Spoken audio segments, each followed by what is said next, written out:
मेरा नाम अजीत है और अगस्त 2016 में मैं अपने ऑफिस के एक दोस्त कार्तिक के साथ दिल्ली से मनाली जा रहा था। हम दोनों को पहाड़ों पर घूमने का बहुत शौक था और बारिश के मौसम में रोड ट्रिप का एक अलग ही एक्सपीरियंस होता है।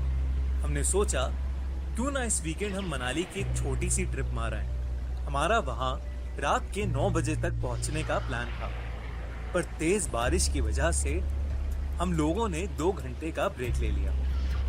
आसपास के लोगों ने हमें ऐसे मौसम में आगे जाने के लिए बहुत मना किया, लेकिन हम लोग भी ठान कर आए थे कि ये मनाली की ट्रिप तो एंजॉय करके ही घर लौटेंगे।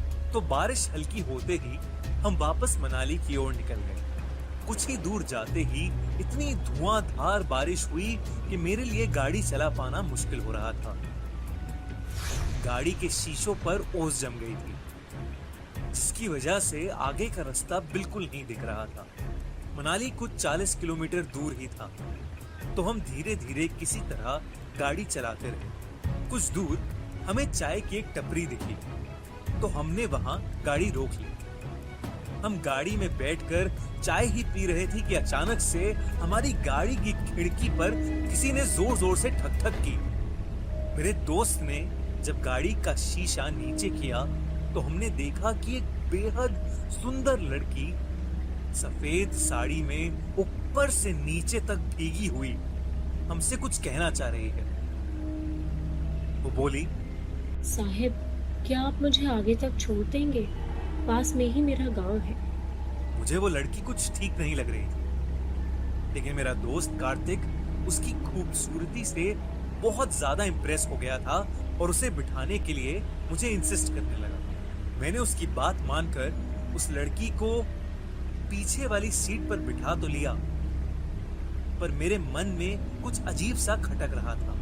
मेरा दोस्त उसे कुछ ना कुछ सवाल करे जा रहा था, पर वो लड़की एकदम चुपचाप बैठी थी। मुझे उस लड़की की आंखों में एक अलग ही चमक दिख रही थी। बारिश और तेज हो गई और एकदम से उस लड़की ने कुछ बोलना शुरू कर दिया। वो कहने लगी, इस सड़क पर बारिश के वक्त बहुत एक्सीडेंट्स होते हैं। 2 महीने पहले मेरा भी इसी सड़क पर एक्सीडेंट हुआ था। मैं ऐसे ही पूरी भीगी हुई इस सड़क से अपने गांव जा रही थी और जाते वक्त पता नहीं किस गाड़ी ने अचानक मेरे सामने आकर मुझे ठोकर मार दी और तड़पती हुई हालत में मुझे यहीं छोड़कर चली गई। किसी ने वो गाड़ी रोकी तक नहीं। वो ये सब बोल ही रही थी कि मुझे चक्कर आने शुरू हो गए। जैसा जैसा वो कह रही थी, मुझे अपने सामने रोड पर वही सब होता हुआ दिख रहा था। मुझे दिखा कि सफेद साड़ी में एक लड़की को एक गाड़ी बहुत तेज ठोकर मार के आगे निकल गई। मेरी गाड़ी जब उस जगह पर पहुंची तो मेरी खिड़की के बगल में आकर वो लड़की जिसका एक्सीडेंट हुआ था वो मदद मांग रही थी। जब मैंने गौर से देखा तो मैं शॉक हो गया।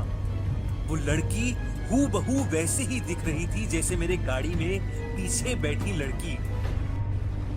तभी रियर व्यू मिरर में मुझे उस लड़की का डरावना चेहरा दिखा, जिसे देखकर मैं सुन्न पड़ गया और मेरी गाड़ी जाके एक दूसरी गाड़ी में टकरा गई।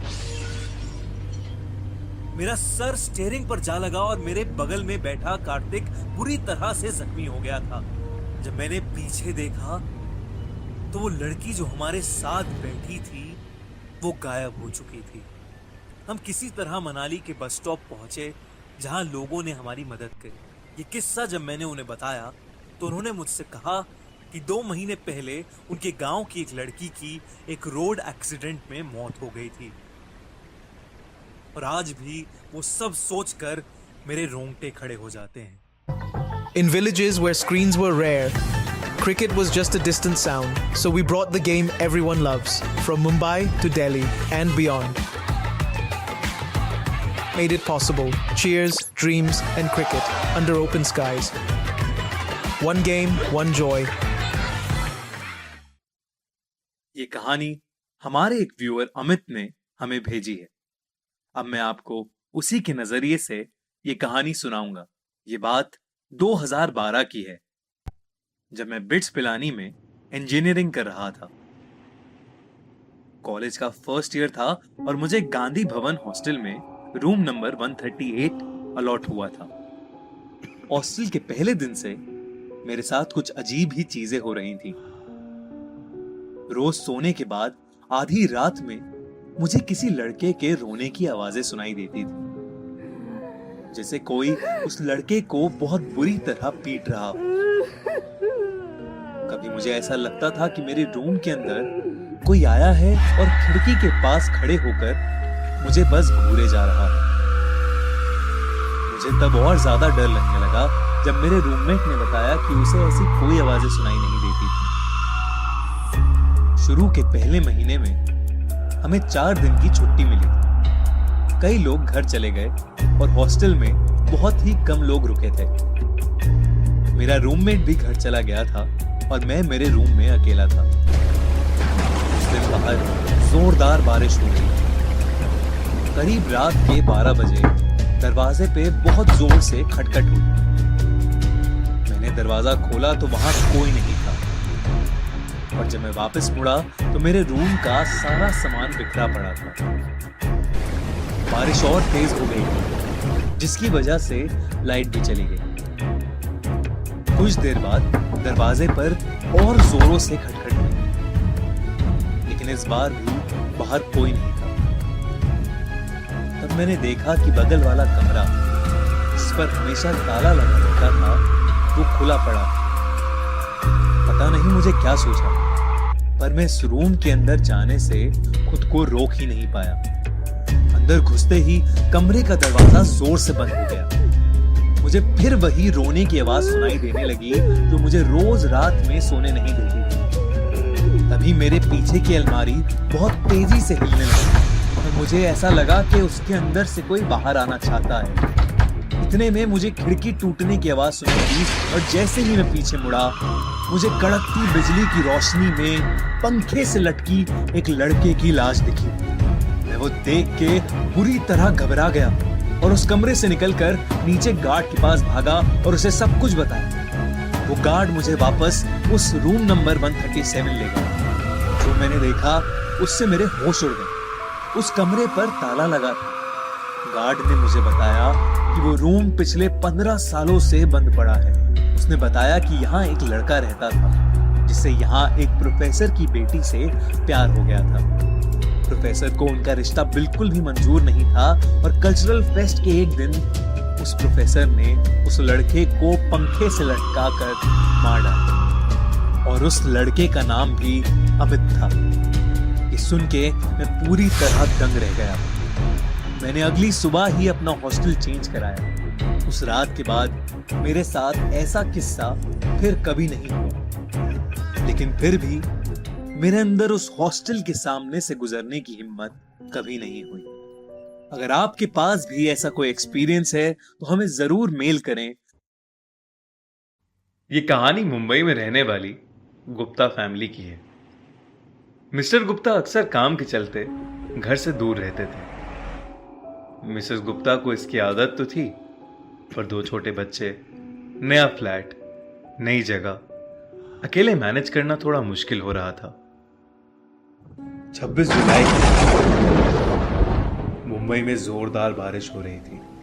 उस रात मिस्टर गुप्ता ऑफिस के काम से बाहर थे और मिसेस गुप्ता दोनों बच्चों को सुलाकर हॉल में टीवी देख रही थी। रात के कुछ 1 बज रहे थे।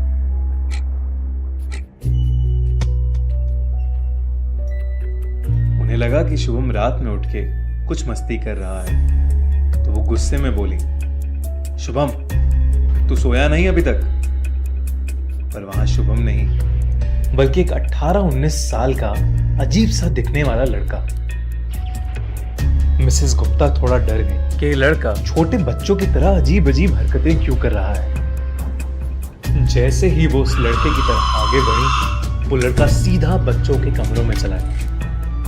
वो उसके पीछे पीछे अंदर गई और उसे बहुत ढूंढा, पर वो कहीं नहीं मिला। फिर जैसे ही उन्होंने बच्चों के कमरे की अलमारी खोली, वो लड़का वहीं था।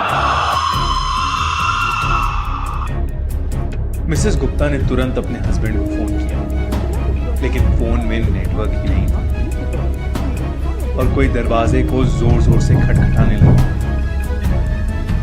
मिसेस गुप्ता ने हिम्मत करके जैसे ही दरवाजा खोला, वैसे ही एक बूढ़ी सी औरत हाथ में फावड़ा लिए बच्चों के कमरे की तरफ बढ़ी।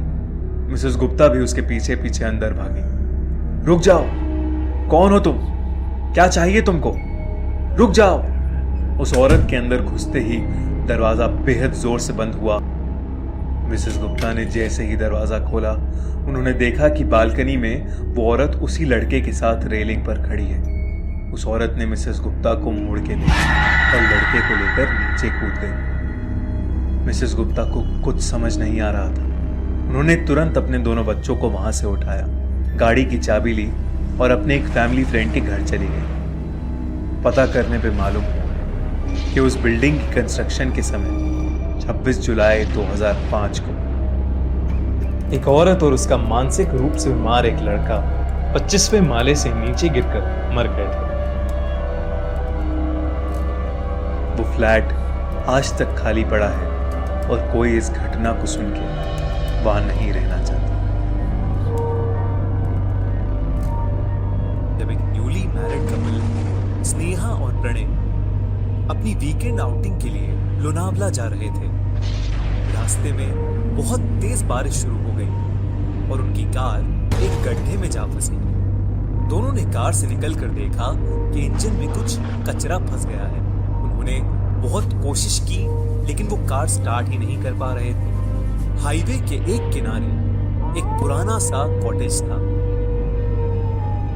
बहुत रात हो चुकी थी और बारिश थी कि रुकने का नाम ही नहीं ले रही थी। तो उन्होंने सोचा कि वो दोनों आज रात उस कॉटेज में ही रुक जाएंगे और सुबह कार ठीक करवा के आराम से लोनावला चले जाएंगे। बारिश की वजह से उन दोनों के शरीर पर काफी कीचड़ लग गई थी। जैसे ही उन्हें रूम मिला तब उसने देखा कि ना ही शावर और ना ही बाथरूम का नल काम कर रहे हैं। उन्होंने रिसेप्शन पर कई बार फोन लगाया लेकिन किसी ने भी फोन नहीं उठाया। प्रणय बहुत गुस्से में नीचे रिसेप्शन तक गया। उसने देखा कि रिसेप्शनिस्ट ईयरफोन लगा के मोबाइल पर कुछ देख रहा था। प्रणय ने उसके हाथ से फोन छीना और उसे बहुत सुनाया। वो उस रिसेप्शनिस्ट पर चिल्ला ही रहा था कि उधर उसकी वाइफ स्नेहा को अचानक शावर से पानी गिरने की आवाज आई। जब वो बाथरूम में गई तब उसने देखा कि पानी आने लगा था।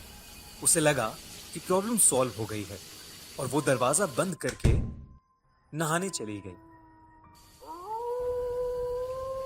कुछ देर बाद उसे रूम के मेन डोर खुलने की आवाज आई। उसे लगा कि प्रणय वापस आ गया है। जब उसके बाथरूम के दरवाजे पर ठक ठक हुई, उसे लगा कि प्रणय उसके बाथरूम के दरवाजे को खटखटा रहा है। उसने बोला कि वो अंदर है और जल्दी से नहा कर आ रही है, लेकिन दरवाजे की ठक ठक और तेज हो गई। स्नेहा को लगा कि शायद उसकी आवाज बाहर तक नहीं जा रही, तो उसने शावर बंद करने का ट्राई किया, लेकिन वो शावर बंद ही नहीं हो रहा था। अचानक उसमें से काले रंग का पानी निकलने लगा। स्नेहा ने तुरंत अपना टॉवल पहन लिया। बाथरूम में गर्म पानी की भाप की वजह से सब धुंधला धुंधला हो गया था। स्नेहा ने जब अपना पर्दा हटा के देखा तो उसे दिखा कि बाथरूम का दरवाजा खुला पड़ा था। उसे कुछ अजीब सा लगा। वो दरवाजा बंद करने के लिए जैसे ही आगे बढ़ी, वैसे ही उसे लगा मानो जैसे पीछे से उसे किसी ने पकड़ लिया हो। बाथरूम की लाइट्स भी अचानक फ्लिकर करने लगी। स्नेहा ने घबराते हुए जब पीछे मुड़ के देखा तो वो सुन्न पड़ गई। उसने देखा कि शावर से निकलता हुआ काला पानी एक बहुत ही बड़ी काली परछाई में बदल गया था। स्नेहा डर के मारे बहुत जोर से चीखी। उसकी चीख सुनते ही प्रणय भागा भागा वहां आया। उसने देखा कि बाथरूम का दरवाजा खुला पड़ा है और स्नेहा टॉवल लपेटे नीचे फर्श पर बेहोश पड़ी है। प्रणय ने जब पर्दा हटा के देखा तो वहां कोई नहीं था, लेकिन बाथटब के एक कोने में एक चाकू पड़ा था, जिसे देखकर प्रणय पूरी तरह सहम गया। उसने उस चाकू को उठाया और वो चाकू अपने हाथ में लेके वो जैसे ही मुड़ा, तभी शीशे में उसे अपना एक भयानक चेहरा दिखा, जिसे देख के उसके हाथ से चाकू नीचे गिर गया। उसने वापस शीशे में देखा तो वहां कुछ नहीं था। उसने जल्दी से स्नेहा को कपड़े पहनाकर बेड पर लेटाया। जब स्नेहा को होश आया तो उसने पूरा किस्सा प्रणय को बताया। वो दोनों उसी रात एक कार बुलवा के वापस अपने घर आ गए। उन्हें आज तक समझ नहीं आया कि उनके साथ क्या हुआ था। क्या उस कॉटेज में कोई मर्डरर या रेपिस्ट था, या कोई भूत था जो उन्हें सता रहा था।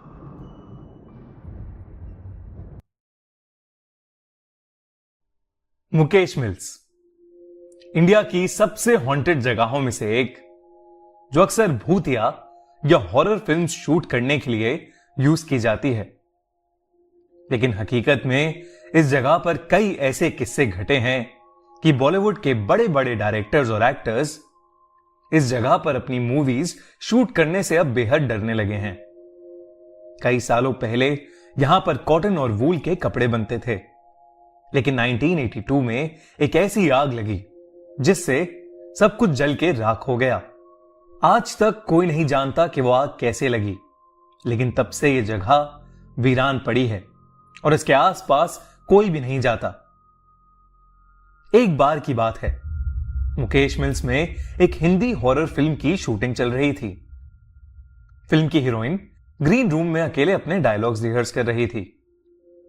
तभी उसकी नजर एक बहुत ही सुंदर झुमकों पर पड़ी जो जमीन पर नीचे गिरे हुए थे। उसने वो झुमके उठाए और शीशे के सामने अपने कान में लगाकर वो झुमके देखने लगी कि तभी उसके असिस्टेंट प्रिया ग्रीन रूम में आ गई। प्रिया ने जैसे ही शीशे में देखा तो वो एकदम से बहुत ज्यादा घबरा गई। उस शीशे में उसे उस हीरोइन की जगह एक जली हुई दुल्हन दिखी जिसने वो झुमके पहन रखे थे। प्रिया डर के मारे चिल्लाई तो उस हीरोइन के हाथ से झुमके नीचे गिर गए। अब प्रिया को उस शीशे में वो औरत नहीं दिख रही थी और सब नॉर्मल था। प्रिया को लगा कि शायद ये उसका वहम होगा। उसने हीरोइन से माफी मांगी और उसे बताया कि शॉट रेडी है और डायरेक्टर उसे शॉट के लिए बुला रहा है। कुछ देर बाद जब वो हीरोइन अपना शॉट दे रही थी तो अचानक से उस फिल्म के सेट पर लाइट जलबुझ होने लगी। थोड़ी देर फ्लिकरिंग के बाद एक बड़ा सा धमाका हुआ और वहां की सारी लाइट्स ऑफ हो गईं। प्रोडक्शन असिस्टेंट श्याम अपने एक साथी को लेकर फ्यूज चेक करने के लिए थोड़ा बाहर निकला। बाहर बहुत तेज बारिश शुरू हो गई थी।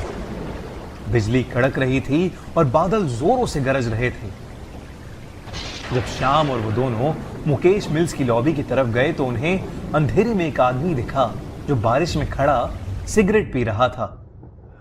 अंधेरे की वजह से उसका चेहरा ठीक से नहीं दिख रहा था। श्याम ने बिजली के फ्यूज के बारे में उससे पूछा तो उसने कोई जवाब नहीं दिया। श्याम को वो आदमी बेहद अजीब लग रहा था, लेकिन कुछ ही पल बाद उस आदमी ने अपने हाथ से मिल्स के कोने की तरफ इशारा किया। वो दोनों उस तरफ जाने लगे, लेकिन श्याम बार बार उस आदमी को पीछे मुड़कर देख रहा था। तभी अचानक से बिजली कड़की और उस आदमी की शक्ल श्याम को दिखी, जिसे देखकर वो सुन सा पड़ गया। उस आदमी का चेहरा बेहद डरावना था और वो घूर घूर कर श्याम को देखे जा रहा था। इतने में श्याम के साथी ने फ्यूज ठीक कर दिया और लाइट वापस आ गई, लेकिन लाइट वापस आते ही वो आदमी गायब हो गया। श्याम बिना किसी को कुछ बोले डरा डरा वापस सेट पर चल दिया। लाइट वापस आ गई और शूटिंग फिर से शुरू हो गई, लेकिन अब उस हीरोइन के मुंह से डायलॉग्स ही नहीं निकल रहे थे। ऐसा लग रहा था जैसे वो बोलना चाह रही है, लेकिन किसी ने उसका मुंह ही बंद कर दिया हो। तभी उसका शरीर भी अकड़ने लगा और अचानक से उसे चक्कर आए और वो वहीं बेहोश होकर नीचे गिर गई। डायरेक्टर ने एक शॉर्ट ब्रेक अनाउंस किया और हीरोइन के असिस्टेंट प्रिया उसे ग्रीन रूम ले गई। प्रिया ने उसे ग्रीन रूम में लिटाया और उसके लिए जूस लेने बाहर जाने लगी। तभी उसे टेबल पर पड़े वो झुमके दिखे जो उस हीरोइन ने पहले पहने थे। उसने वो झुमके लिए और बाहर जाते हुए उन्हें डस्टबिन में फेंक दिया। उसे लगा कि हो ना हो उन झुमकों की वजह से ही शायद सब कुछ बिगड़ रहा है। श्याम, जिसने सिगरेट पीते हुए उस आदमी को देखा था, वो डरा डरा मुकेश मिल्स में इधर से उधर घूम रहा था। उसे बार बार ऐसा लग रहा था कि कोई छोटी सी बच्ची उस भयानक बिल्डिंग के अंदर कैद है और वो रो रही है। धीरे धीरे वो आवाज और तेज होती गई और उसके कानों में गूंजने लगी। उधर हीरोइन की असिस्टेंट प्रिया जूस लेकर ग्रीन रूम में पहुंची। तब उसने जो देखा उसे देखकर वो चौंक उठी। उसने देखा कि वो हीरोइन शीशे के सामने वही झुमके पहने बैठी है जिसे उसने अभी फेंका था। उस हीरोइन की आंखें लाल हो चुकी थीं। उसने अपने हाथ में स्क्रिप्ट ले रखी थी और वो पागलों की तरह कुछ भी बड़बड़ाए जा रही थी। अचानक उसने सारे पेपर्स फाड़ दिए और उन्हें खाने लगी। ये सब देखकर प्रिया कांप उठी और जल्दी से रूम से भाग आई। उसने सीधा जाकर डायरेक्टर को पूरी बात बताई और सब लोग मिलकर उस ग्रीन रूम में पहुंचे, पर वहां सब कुछ नॉर्मल था। वो हीरोइन वहीं पर बैठी हुई अपनी स्क्रिप्ट पढ़ रही थी। प्रिया कुछ समझ ही नहीं पा रही थी। उस एक्ट्रेस ने डायरेक्टर से कहा, क्या वो आज की शूट कैंसिल कर सकते हैं? डायरेक्टर फौरन मान गया और उसने अपनी क्रू को पैकअप करने के लिए बोल दिया। हीरोइन, बाकी एक्टर्स और डायरेक्टर्स सब लोग अपनी गाड़ी में बैठकर वहां से निकल गए, लेकिन उसकी असिस्टेंट अब भी ग्रीन रूम में ही थी। वो उस एक्ट्रेस का सामान पैक कर रही थी कि उसे वो झुमके फिर से दिखे। उसने जैसे ही वो झुमके अपने हाथ में लिए, उसे वो औरत फिर से शीशे में ठीक उसके पीछे खड़ी दिखी। वो मुड़ी तो वहां कोई नहीं था। उसने झुमके वहीं छोड़ दिए और वहां से जल्दी से निकल गई। वहां से निकलते ही उस हीरोइन की तबीयत एकदम ठीक हो गई, लेकिन वो प्रोडक्शन का लड़का पूरी तरह से पागल हो गया और कुछ ही दिनों में उसकी तबीयत इतनी खराब हो गई कि उसने उस मिल में जाकर अपने आप को जला डाला। वो जली हुई झुमके वाली औरत, या वो रोती हुई बच्ची की गूंज, या वो सिगरेट पीता डरावना आदमी, ये सब कई बार कई लोगों ने महसूस किया है। कहते हैं कि एक बार मुकेश मिल्स में नाइट ड्यूटी करते हुए एक गार्ड ने उस मिल्स के अंदर से म्यूजिक बजने की आवाजें सुनी। ये बहुत अजीब था क्योंकि उस दिन कोई शूटिंग नहीं हो रही थी और ना ही मिल्स के अंदर कोई भी इवेंट था। उस रात उस गार्ड ने अंदर जाकर देखा तो उसे काली परछाई दिखी। वो उसे देखकर इतना डर गया कि उसने वो नौकरी ही छोड़ दी। और तो और वहां एक बार एक 10 साल की लड़की शूटिंग करते समय अचानक से बहुत अजीब तरीके से बिहेव करने लगी। उसने पहले तो एक मर्द की आवाज में सबको वहां से भाग जाने के लिए कहा और फिर अपने हाथों के बल उल्टा होकर चलने लगी और कुछ ही पल में बेहोश हो गई। ये देख सब लोग वहां से जल्दी से निकल गए। जैसे ही उसके पिता उसे उस मिल से कुछ दूर लेकर गए, वो एकदम नॉर्मल हो गई, लेकिन उसे कुछ भी याद नहीं रहा कि उसके साथ क्या हुआ था। मुकेश मिल्स की ऐसी कई कहानियां हैं और वहां ऐसे कई राज छुपे हैं, लेकिन मुकेश मिल्स का सच कोई नहीं जानता। बारिश की रात, मॉनसून, वो मौसम जिसमें बादल दिल खोल कर बरसते हैं।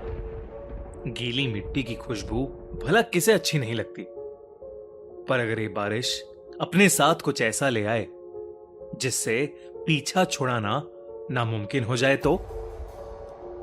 यह कहानी 32 साल के समीर की सच्ची घटना पर आधारित है। उस रात वो अपने ऑफिस से घर जा रहा था। उस दिन उसकी एनिवर्सरी थी, पर उसे ऑफिस से निकलने में देरी हो गई थी। घर पर उसकी पत्नी रिशिमा उसका इंतजार कर रही थी, पर उसकी बाइक स्टार्ट ही नहीं हो रही थी। उसने सोचा कि बस आने का टाइम हो गया है, तो क्यों ना वो बस लेकर ही चला जाए। बस स्टैंड तक पहुंचते पहुंचते आसमान में गरज रहे बादल बरसने लगे और देखते ही देखते बहुत ही तेज बारिश होने लगी। समीर अपना सूटकेस अपने सर पर रखकर बस का इंतजार करने लगा।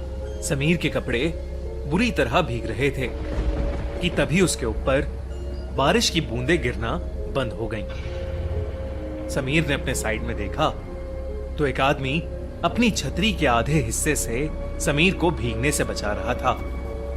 समीर को यह देखकर बहुत अच्छा लगा और वो उस आदमी को देखकर मुस्कुराने लगा।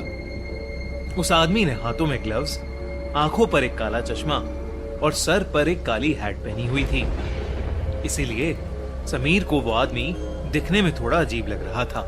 तभी वो आदमी समीर को देखकर कहने लगा, ये दुनिया कितनी अजीब है ना, कहीं बारिश है तो कहीं सूखा। कहीं जिंदगी है तो कहीं मौत। समीर के पास इस बात का कोई जवाब नहीं था। उसने बस मुस्कुराकर अपना सर हिला दिया। उसी समय समीर का फोन बज पड़ा।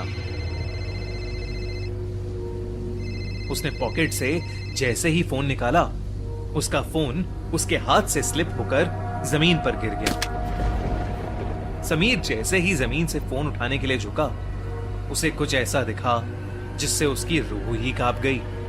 उसके साथ में खड़े आदमी की टांगे ही नहीं थीं और ना ही उस आदमी के जूते के अंदर पैर थे। मानो वो आदमी हवा में झूल रहा था। समीर के चेहरे का रंग बदलने लगा, पर उसने चुपचाप अपना फोन उठाया और उसके पैरों के बारे में सोचने लगा। समीर ने उस आदमी से दूर जाने का सोचा, लेकिन जैसे ही उसने अपनी नजरें घुमाई तो उसे दिखा कि अब पूरा बस स्टैंड खाली था। आसपास किसी ऑटो का भी नामो निशान नहीं था। वहां पर अब समीर और उस आदमी के अलावा और कोई भी नहीं था। समीर की हालत अब खराब हो रही थी। देखते ही देखते बारिश और तेज होने लगी। उस तूफान के बीच उस बस स्टैंड पर वही दोनों खड़े थे। समीर को बारिश की वजह से अब कुछ ढंग से दिखाई भी नहीं दे रहा था। उसे कोई बस भी आती हुई दिखाई नहीं दे रही थी। समीर ने अपनी वाइफ रिशिमा को मैसेज किया और उसे अपनी सिचुएशन बताते हुए जल्दी से आने के लिए कहा। यह मैसेज लिखते ही समीर को उस आदमी की आवाज आई। रिशिमा को यहां बुलाना ठीक नहीं होगा समीर। ये सुनते ही समीर के पैरों तले जमीन खिसक गई। वो उस छतरी के नीचे से निकलकर रोड की दूसरी तरफ भागने लगा। बिना पीछे मुड़े समीर तब तक भागता रहा जब तक उसे वो आदमी दिखना बंद नहीं हो गया। भागते भागते समीर बहुत ज्यादा थक गया था। समीर रोड के साइड पर लगे एक बेंच पर बैठ गया। उसने अपनी तेज चल रही सांसों को नॉर्मल किया, पर तभी एकदम से उसके सर पर पड़ रही बरसात फिर से बंद हो गई। समीर ने सहमी नजर से अपने साइड में देखा तो उसके साइड में फिर वही आदमी छतरी लिए बैठा था। ये देखकर समीर की चीख निकल गई और वो तुरंत उस बेंच से उठकर फिर से रोड की तरफ भागा। रोड पर बारिश की वजह से अब धुंध भी आने लगी थी। आसमान में कड़कती बिजली की आवाज समीर की चीखों को दबा रही थी। थोड़ी दूर आकर समीर फिर से रुक गया। वो बार बार पीछे मुड़कर देख रहा था। हाफते हाफते जब उसने सामने देखा तो बहुत जोर से बिजली कड़की और उस बिजली की चमकती रोशनी में उसे वही आदमी रोड के बीचों बीच खड़ा दिखाई दिया। इस बार सिर्फ उसका आधा शरीर हवा में तैर रहा था। वो समीर को देखकर मुस्कुराया और उसने अपना चश्मा उतार दिया। उस आदमी की आंखें पूरी तरह से काली पड़ी थीं और उसमें से खून बह रहा था। तभी समीर को पीछे से एक बस के हॉर्न की आवाज आई। समीर ने पीछे मुड़कर देखा तो पीछे से एक बस आ रही थी। अचानक ही बहुत सारे लोगों की भीड़ भी उस बस की तरफ आने लगी। समीर को अपनी जान बचाने का और कोई रास्ता नहीं दिख रहा था। वो दौड़कर उस बस के पास पहुंचा। जैसे ही वो बस उस स्टैंड पर आई, सभी लोग धक्का मुक्की करके उस बस में घुसने की कोशिश करने लगे। उसी धक्का मुक्की में समीर उस भीड़ के बीच गिर गया। उसके पूरे शरीर पर लोगों के पैर लग रहे थे और समीर कुछ भी नहीं कर पा रहा था। बस के ड्राइवर ने भीड़ को हटाने के लिए बस को थोड़ा आगे बढ़ा दिया और समीर का आधा शरीर उस बस के नीचे कुचल गया। तड़पता हुआ समीर वहीं होश खो बैठा। तभी रिशिमा ऑटो से समीर की बताई हुई लोकेशन पर पहुंच गई। उसने समीर को रोड के बीच खून से लथपथ पड़ा देखा। उसके आसपास कोई भी नहीं था। रिशिमा समीर को जल्दी से हॉस्पिटल ले गई। समीर की जान तो बच गई, पर समीर ने अपने पैर हमेशा हमेशा के लिए खो दिए थे। वो अब फिर कभी भी चल नहीं सकता था। जब समीर ने अपने साथ हुई घटना बताई तो कोई भी समीर की बताई हुई बातों पर यकीन नहीं कर रहा था। पर जब रिशिमा ने उस बस स्टैंड से जुड़ी न्यूज रिपोर्ट्स को देखा तो उसके होश ही उड़ गए। रिशिमा ने देखा कि करीबन 10 साल पहले ऐसे ही एक केस में एक आदमी की मौत हुई थी और तब से लेकर आज तक हर साल मॉनसून के महीने में एक आदमी ऐसे ही हादसे का शिकार होता है और पुलिस को बयान देते वक्त वो सभी एक अजीब सी काली आंखों वाले आदमी के बारे में बात करते हैं। रिशिमा समझ गई थी कि समीर भी उस काली आंखों वाले आदमी का शिकार हुआ है। कुछ ही सालों बाद डिप्रेशन के कारण समीर की मौत हो गई। अब रिशिमा हर साल मॉनसून के महीने में उस बस स्टैंड पर जाती है इसी उम्मीद में कि उसकी मुलाकात उस काली आंखों वाले आदमी से हो जाए। रिशिमा को हमेशा लगता है शायद वो काली आंखों वाला आदमी भी ऐसे ही किसी भीड़ के नीचे आकर मर गया होगा और अब वो सबसे अपना बदला ले रहा हो। रिशिमा उससे ये पूछना चाहती थी कि वो ये सब क्यों कर रहा है, पर रिशिमा को वो आदमी आज तक कभी नहीं मिला और शायद कभी मिलेगा भी नहीं। पर आपको क्या लगता है कौन था वो आदमी और उसने समीर को ही क्यों चुना? El Silbon, urban horror legend. ये कहानी 1980s में साउथ अमेरिका के एक बहुत ही खूबसूरत गांव लॉस लेरोस नाम की है, जहां पर चारों तरफ हरियाली और खेत ही खेत हैं। उन्हीं में से एक खेत के पास डमासो नाम का एक लड़का छुट्टियों में अपने चाचा के घर में रुका हुआ था। उन दिनों लोग अक्सर जल्दी सो जाया करते थे, इसलिए सब शाम को ही खाना खाकर सो गए थे। डमासो बिस्तर पर लेट तो गया था और उसे नींद नहीं आ रही थी। वो बस छत पर लगे पंखे को ही देखे जा रहा था कि तभी अचानक उसे बहुत जोर से जानवरों के करहाने की आवाज आई। वो उठकर बाहर गया तो उसने देखा कि आवाज पास के एक एनिमल शेल्टर से आ रही है, जहां पर बहुत सी गायें थीं। डमासो ने आसमान की ओर देखा तो पूरा आसमान काले बादलों से ढका हुआ था। उसे लगा कि शायद सभी गायें आने वाले तूफान से घबरा रही हैं, इसलिए वो गायों को अंदर वाले तबेले में लेकर जाने के लिए उनके पास गया और गायों को बहुत मुश्किल से एक एक करके अंदर वाले तबेले में लेकर जाने लगा। पर डमासो ने कभी गायों को इतना बेचैन नहीं देखा था। इतनी बेचैनी की वजह से डमासो के लिए उन्हें वहां से ले जाना भी मुश्किल हो रहा था। तेज बारिश भी शुरू हो गई थी। बड़ी मुश्किल से जब उसने कई सारी गायों में से कुछ गायों को अंदर वाले तबेले में भेज दिया तो उसे मीट की बहुत ही गंदी बदबू आने लगी। जैसे जैसे वो और गायों को अंदर भेज रहा था और गायें वहां से कम हो रही थीं, वो बदबू वैसे वैसे बढ़ती जा रही थी। जब कुछ 5-6 गायें बच गईं, तो उसने देखा कि वहां एक बूढ़ी सी गाय की खून से सनी हुई हड्डियां पड़ी। देखकर डमासो वहीं जम गया और जोर से चिल्लाने लगा।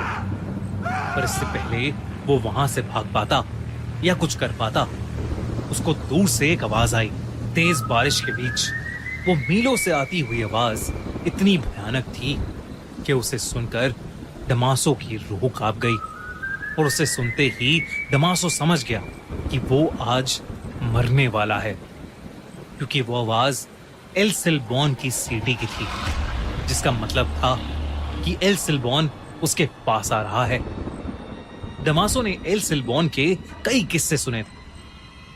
उसे याद था कि बचपन में कैसे उसके रिलेटिव्स एक आदमी की कहानी सुनाते थे जिसका एल सिल्बॉन से सामना हुआ था। उसके रिलेटिव्स की कहानी के हिसाब से वो आदमी भी एक ऐसे ही खेत से देर रात अपने घोड़े पर एक फंक्शन में जा रहा था। तभी उस बड़े से वीरान खेत में उस घोड़े का पैर किसी चीज से फिसला। जब उस आदमी ने उतर कर देखा तो वहां एक हिरन की हड्डी पड़ी थी, जिनसे खाया हुआ मांस अभी भी लटक रहा था। इससे पहले कि वो घुड़सवार कुछ समझ पाता, उसे दूर से रूह चीर देने वाली सीटी सुनाई दी। उसने अपने घोड़े को उठाने की कोशिश की, लेकिन बहुत देर हो चुकी थी। उसे अपने से कुछ ही दूर वाले पेड़ पर किसी बड़ी सी चीज के कूदने की आवाज आई। वो घुड़सवार वहां से भागना चाहता था, लेकिन तभी उसके सर पर जोर से एक हड्डी आकर लगी, जिससे उसका सर फट गया। वो घुड़सवार चीखते हुए मदद मांगने लगा, लेकिन कोई फायदा नहीं था, क्योंकि मौत का चेहरा बनकर 19 फीट का एक भयानक आदमी उसके सामने खड़ा था। सर पर एक हैट, लेकिन शरीर और चेहरा ऐसा जैसे कोई कंकाल हो। उस घुड़सवार ने कभी कोई ऐसा भयानक जीव नहीं देखा था। उसके पास एक हड्डियों से भरी बोरी थी और उसी बोरी में से हड्डियां निकालकर वो उस घुड़सवार को बिना रुके मारने लगा। वो घुड़सवार अपनी जान की भीख मांगता रहा, लेकिन वो आदमी उसके शरीर से हड्डियां निकालकर खाने लगा। अगली सुबह कुछ गांव वालों को गाय चराते हुए वो घुड़सवार नहीं बल्कि उसकी लाश मिली, जो कि एक कंकाल बन चुकी थी। कहते हैं कि वो 19 फीट का कंकाल जैसा दिखने वाला आदमी एल सिल्बॉन है और वो आज भी उस इलाके में भटकता रहता है। दमासो के दिमाग में यही कहानी चल रही थी और इससे पहले वो भाग पाता, एकदम से जमीन पर 19 फीट की एक लंबी सी परछाई बन गई और फिर उस परछाई से भी लंबा एक आदमी निकला जिसने एक भूसे की हैट पहनी हुई थी और जिसके हर जगह से कटे हुए शरीर से उसका मांस लटक रहा था। ये 19 फीट से भी बड़ा आदमी और कोई नहीं बल्कि एल सिल्बॉन ही था। वो आदमी उसकी तरफ चलकर आने लगा, उसकी पीठ पर लदी हुई बोरी से जिससे खून टपक रहा था। हड्डियों के टकराने की आवाज तेज हो रही थी और उससे भी ज्यादा तेज हो रही थी दमासो की दिल की धड़कनें। उसे बचाने के लिए दमासो वहां से भागा और उसने महसूस किया कि एल सिल्बॉन पेड़ों के ऊपर चढ़कर एक पेड़ से दूसरे पेड़ पर कूदकर उसका पीछा कर रहा था। दमासो चिल्लाता रहा पर एल सिल्बॉन ठीक उसके सामने आकर खड़ा हो गया। वो अपने भयानक लंबे हाथ जिन पर उसी का कटा हुआ मांस लटक रहा था उसकी तरफ बढ़ाकर उसे मारने की कोशिश करने लगा। तभी एक कुत्ते के भौंकने की आवाज आई जिसे सुनकर एल सिल्बॉन एकदम से डर से झटपटाया और हवा में कहीं गायब हो गया। जब दमासो ने देखा तो वहां पर उसका पालतू कुत्ता भौंक रहा था और जो शायद दमासो के चिल्लाने की आवाज सुनकर वहां आया था। दमासो का खुद ये मानना था कि अगर उस दिन उसका कुत्ता वहां नहीं होता तो एल सिल्बॉन के पीठ पर टंगे बैग में दमासो की भी हड्डियां होती। उस रात के बाद दमासो एल सिल्बॉन के बारे में ही सोचता रहता था। उसने अपने रिलेटिव्स और आसपास रहने वाले बाकी लोगों से एल सिल्बॉन की कहानी पूछी तो जो उन्होंने बताया वो उसके साथ जो हुआ उससे भी कई ज्यादा डरावना था।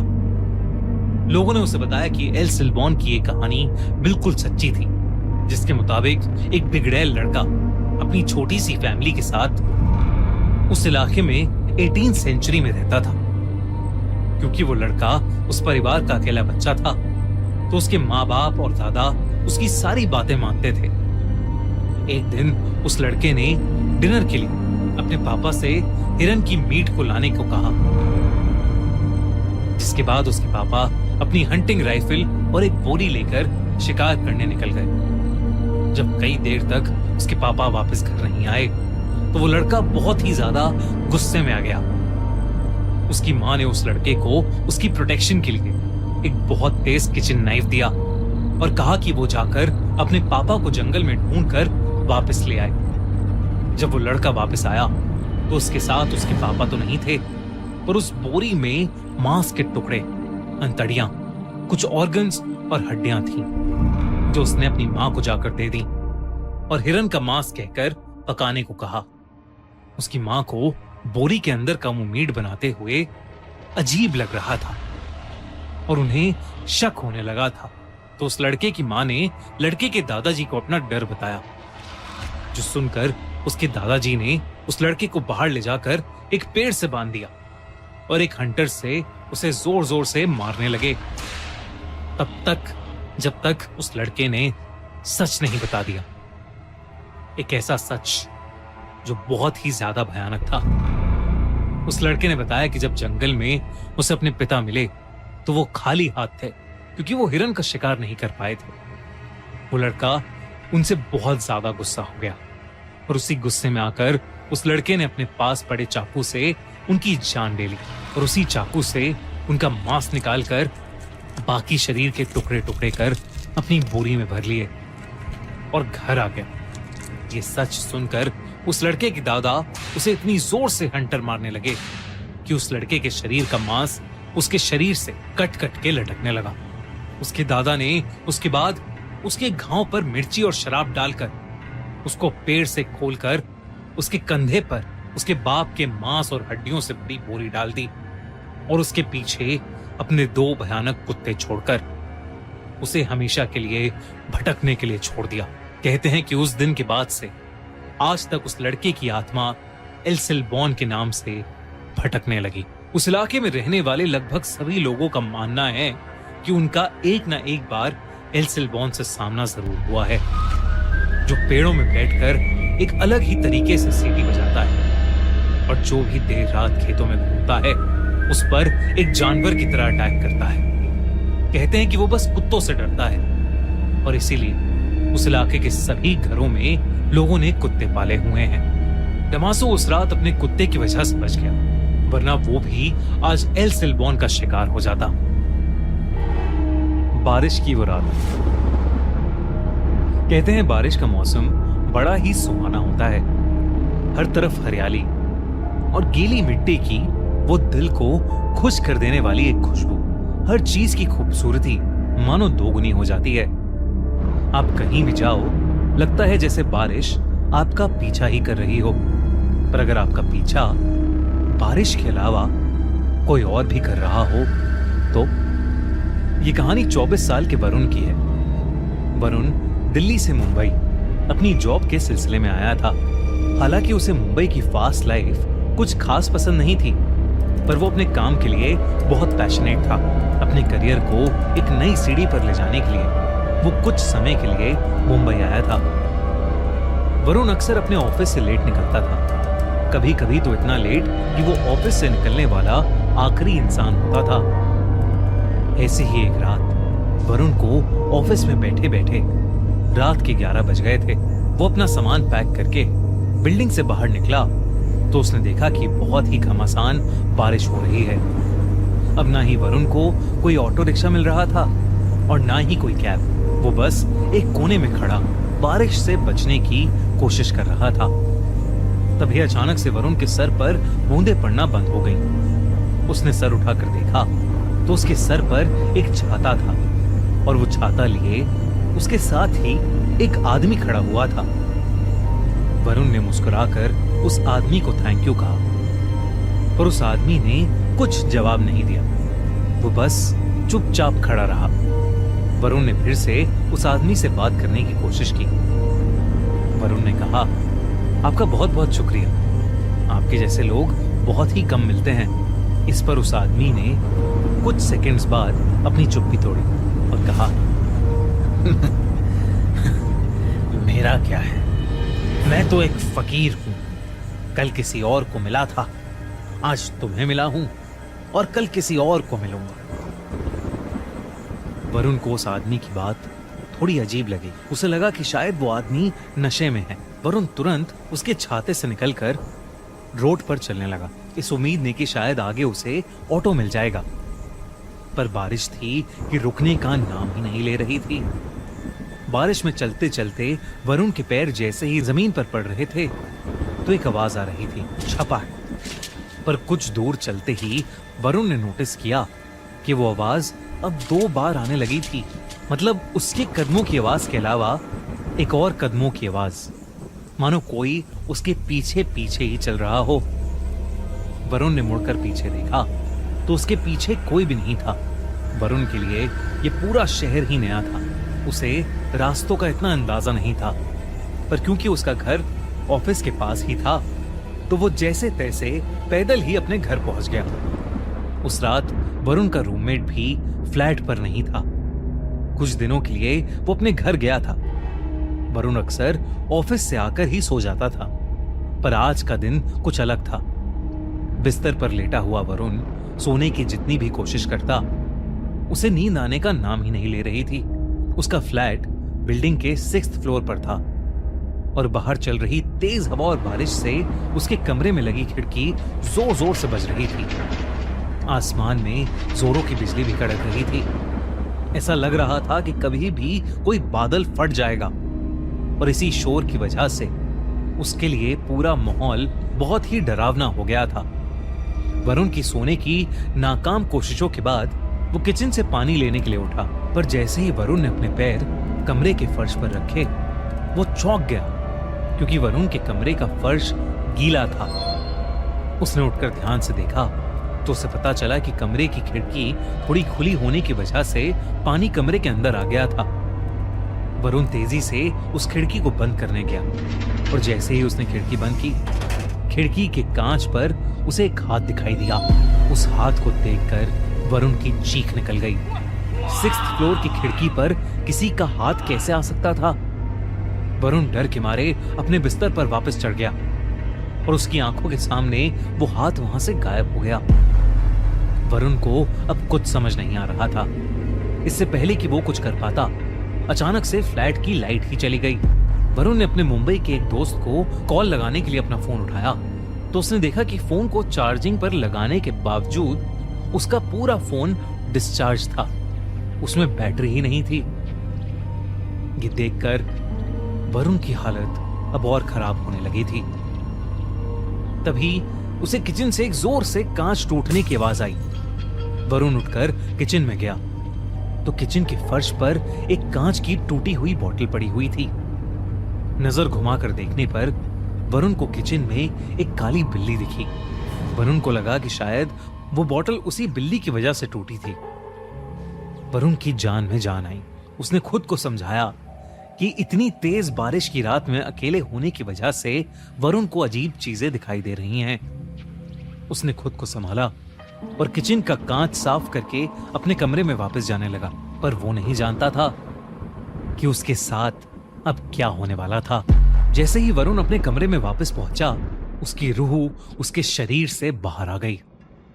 उसके कमरे के कोने में वही आदमी खड़ा था जो उसे ऑफिस के नीचे छाते के साथ मिला था।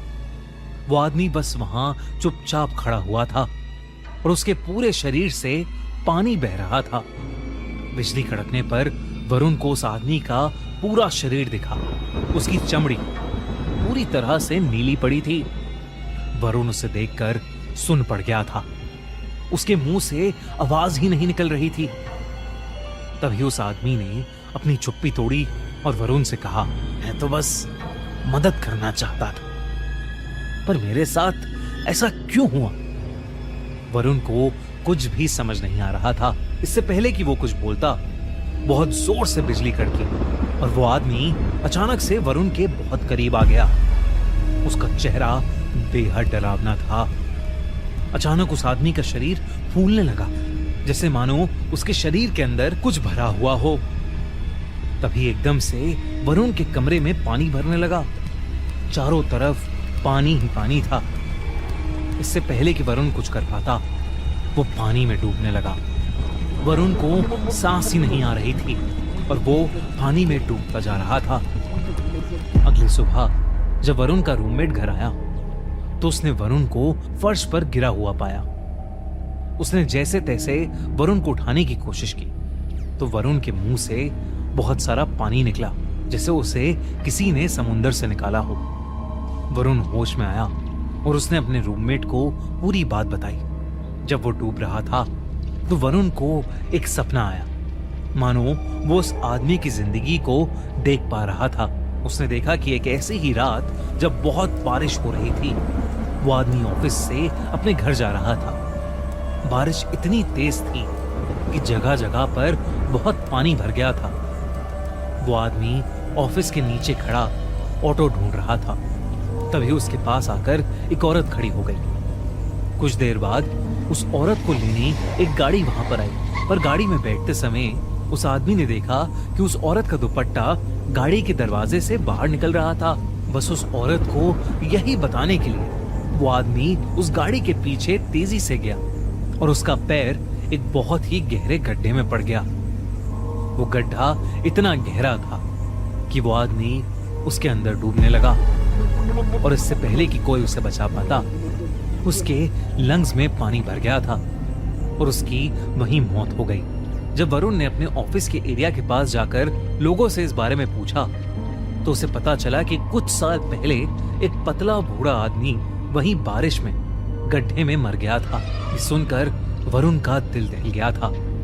कल रात उसकी मुलाकात जिस आदमी से हुई थी वो वाकई उसी बूढ़े आदमी की आत्मा थी।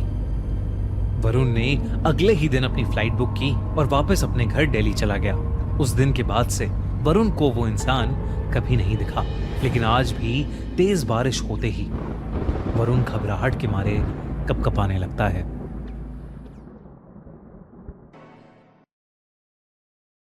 शुभम और चेतना की शादी को अभी 1 ही साल बीता था।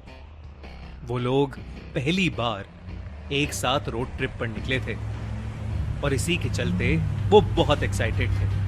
वो दोनों अपनी डेस्टिनेशन पर सुबह जल्दी पहुंचना चाहते थे, इसलिए उन्होंने रात में ही ड्राइव करने का डिसीजन लिया।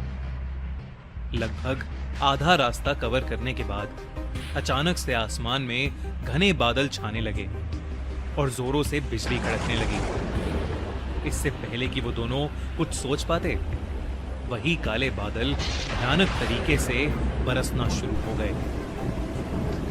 कुछ ही पलों में एक भयंकर तूफान आ गया और शुभम को गाड़ी चलाने में भी बहुत ज्यादा दिक्कत होने लगी। बारिश इतनी तेज थी कि शुभम आगे कुछ देख ही नहीं पा रहा था। उसने गाड़ी रोड के साइड में लगा दी। तूफान अब इतना बढ़ चुका था कि चेतना घबराने लगी। तभी शुभम को रोड की बाईं तरफ एक बड़ी सी हवेली दिखाई दी।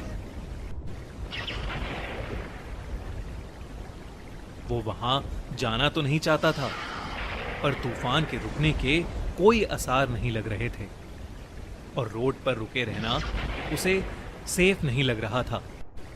शुभम ने अपनी गाड़ी उस हवेली की तरफ ले ली। वो हवेली बहुत ही बड़ी और खूबसूरत थी। गाड़ी से उतरकर उन्होंने उस हवेली का बड़ा सा दरवाजा खटखटाया, पर किसी ने भी दरवाजा नहीं खोला। कुछ देर तक दरवाजा खटखटाने पर भी कोई नहीं आया, तो उन्हें लगा कि शायद घर पर कोई नहीं है। वो दोनों वहां से जाने लगे कि तभी बाहर का तूफान और भी ज्यादा भयंकर हो गया और बिजली इतनी जोर से कड़कने लगी कि मानो आसमान को चीर रही हो। शुभम ने अब बिना कुछ सोचे समझे हवेली के कोने में लगा शीशा पत्थर से तोड़ दिया और खिड़की खोलकर चेतना को लेकर अंदर कूद गया। हवेली के उस कमरे में बहुत अंधेरा था। शुभम उस कमरे की लाइट जलाने की कोशिश कर रहा था, लेकिन शायद उस घर में बिजली नहीं थी। चेतना उस कमरे को अपने मोबाइल टॉर्च की लाइट में एक्सप्लोर करने लगी। उस कमरे के एक कोने में एक बक्सा पड़ा था जिसके ऊपर कुछ कैंडल्स रखी थी। चेतना ने वो कैंडल्स शुभम को दी और खुद वो उस बक्से को खोलकर देखने लगी। उस बक्से के अंदर बड़े सारे कपड़े, पायल, घुंघरू और श्रृंगार का सामान रखा था। ऐसा लग रहा था कि जैसे वो कमरा और सामान किसी रानी का हो। इतने में शुभम ने कैंडल्स जला दी और कमरे में रोशनी आ गई। वो दोनों उसी कमरे में बैठ गए और बारिश के रुकने का इंतजार करने लगे। बैठे बैठे शुभम की आंख लग गई। कुछ देर बाद चेतना को टॉयलेट जाना था, तो वो शुभम को बिना डिस्टर्ब किए एक कैंडल लेकर वॉशरूम ढूंढने चली गई। शुभम वहीं बैठा बैठा सो चुका था, लेकिन अचानक उसे घुंघरू की आवाज आई जिससे उसकी नींद टूट गई। उसे ऐसा लगा कि जैसे कोई औरत घुंघरू पहने उसके पीछे से गुजरी हो। शुभम अचानक से मुड़ा, पर उसके पीछे कोई भी नहीं था। कमरे में चेतना को ना पाकर वो थोड़ा घबरा गया और उस कमरे से बाहर निकलकर हवेली में चेतना को ढूंढने लगा।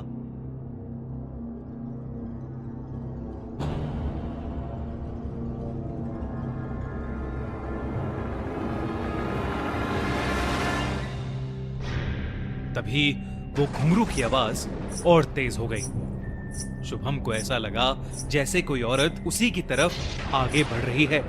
अचानक से शुभम की तरफ एक तेज हवा का झोंका आया जिससे उसकी कैंडल बुझ गई और चारों तरफ अंधेरा हो गया। घुंघरू की आवाज भी हवा के झोंके के साथ बंद हो गई। लेकिन अब शुभम को ऐसा लग रहा था जैसे कोई उसके एकदम पास खड़ा है। ही जोरों से बिजली कड़की और उस बिजली की चमक में उसने जो देखा, उसे देखकर उसके रोंगटे खड़े हो गए। उसके ठीक सामने एक भयानक चुड़ैल खड़ी थी। वो शुभम को देखते ही उसके ऊपर जोर से चिल्लाई और उस कॉरिडोर में लगे कांच चकनाचूर हो गए। शुभम घबरा उठा और वहां से उल्टे कदम भागा। भागते भागते वो उसी कमरे में वापस आ गया। लेकिन जब वो कमरे में आया तो उसकी रूह कांप उठी।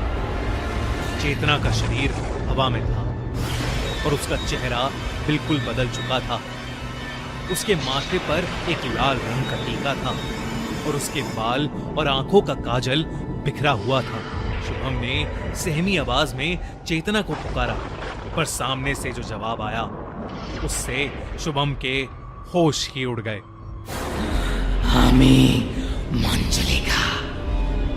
शुभम को ऐसा लगा जैसे चेतना ने उस पर कोई दहाड़ लगाई हो। वो फिर भी हिम्मत करके चेतना के नजदीक जाने लगा कि तभी शुभम की आंखों के सामने चेतना के दोनों पैर उल्टे हो गए। ये देखकर शुभम की चीख निकल गई और तभी मंजुलिका की आत्मा ने उसे जोर से धक्का दिया और वो कमरे के एक कोने में जा गिरा। शुभम का दिल डर के मारे जोर जोर से धड़क रहा था। मंजुलिका ने जमीन पर पड़े शुभम का गला पकड़ा और उसे हवा में उठा लिया। शुभम को अब सांस लेने में भी मुश्किल हो रही थी कि तभी उस हवेली में एक गाना गूंज उठा, और उस आवाज के आते ही मंजुलिका हवा के झोंके की तरह चेतना के शरीर से बाहर निकली और गायब हो गई। चेतना बेहोश होकर नीचे गिर गई। शुभम ने उसे उठाया और जिस खिड़की को तोड़कर वो अंदर आया था उसी से वो बाहर भाग गया। उसने चेतना को गाड़ी की पिछली सीट पर लेटाया और उस तूफान में ही वहां से भाग गया। चेतना को अपने साथ हुए हादसे के बारे में कुछ भी याद नहीं था, लेकिन शुभम अपने साथ हुआ यह हादसा फिर कभी नहीं भूल पाएगा।